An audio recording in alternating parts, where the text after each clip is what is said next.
everyone, welcome to another episode of Gone Rogue, and in this episode of Gone Rogue, I am going to talk about how my Los Angeles Lakers are having an A-plus off-season. That is right, in this episode of Gone Rogue, I am going to talk about how my Los Angeles Lakers are having an A-plus offseason and what this means for this upcoming 2023-2024 season. So to start off, on July 1st or June 30th, NBA free agency starts, and the Lakers started making some moves, and not even in 24 hours of free agencies, the Los Angeles Lakers were able to resign Rui Hachimura. I really like Rui Hachimura, with a 3-year, $51 million. Gabe Vincent, which was the first signing that was announced, was a 3-year, $33 million. And who is Gabe Vincent? Gabe Vincent is from the Miami Heat, an undrafted player from the Miami Heat that made a name for himself in these last NBA Finals. Lakers were able to sign Taurean Prince for 1 year, $4.5 million. Cam Reddish, 2 years, $4.5 million. Jackson Hayes, 2 years without a minimum deal. After 24 hours of free agency, the Lakers were able to retain D'Angelo Russell for 2 years, $37 million. So a lot more of a team-friendly deal for D'Angelo Russell. 2 year, $37 instead of $30 million a year for Russell. And the most important thing, the Lakers re-signed Austin Reeves. That is right. My favorite player on the Los Angeles Lakers is Austin Reeves on a 4-year, $56 million contract. And it looks like the Los Angeles Lakers just won. Rob Pelinka and the Lakers just won the offseason free agent. They got everything they needed at an incredible value. Just some perfection right there. Okay, going back, let's see what the Los Angeles Lakers lost from this last season's roster. The Lakers lost out on resigning Dennis Schroeder, who's now with somewhere else.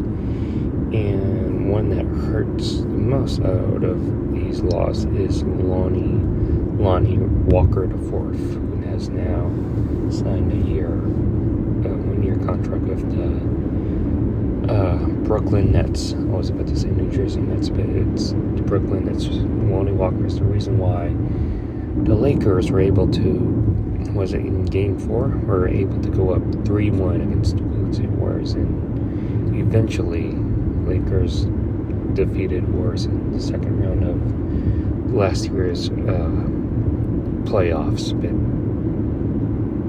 that one hurt the most, but it's not, for me, in my personal opinion, it's not losing sleep over of losing these two players, especially Lonnie Walker. But going back to these recent signings, such as Austin Reeves, 4-year, $56 million, Rui Hachimura, 3-year, $51 million, D'Angelo Russell, 2-year, $37 million, Gabe Vincent, 3-year, $33 million, Taurean Prince, 1 year, $4.5 million, Cam Reddish, 2-year, $4.5 million, Jackson Hayes, 2-year on a minimum deal. It looks like the Lakers just got everything that they needed at incredible value.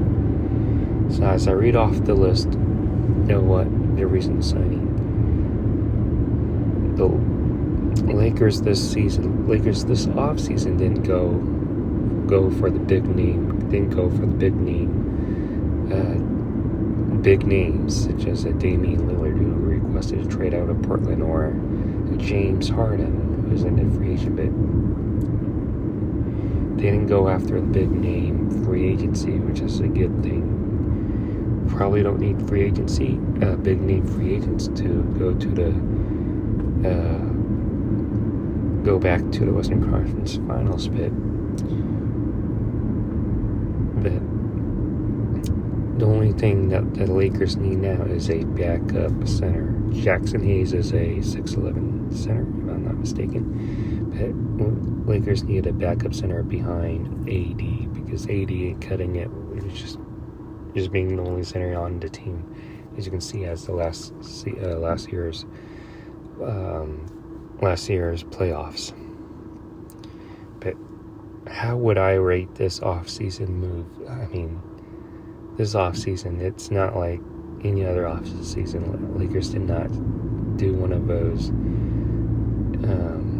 Luol Deng and Timothy Mozgov type of deals. Well, like a minute into free agency, where they gave Luol Deng 4 years, $72 million, and Mozgov the same deal. Thank God that didn't happen, and it will never happen. But how would I give a letter grade for Rob Pelinka in the Los Angeles Lakers this offseason? I would give them an A. A solid A. I would have given this team an A+ if they were able to retain Lonnie Walker, but you can't keep them all.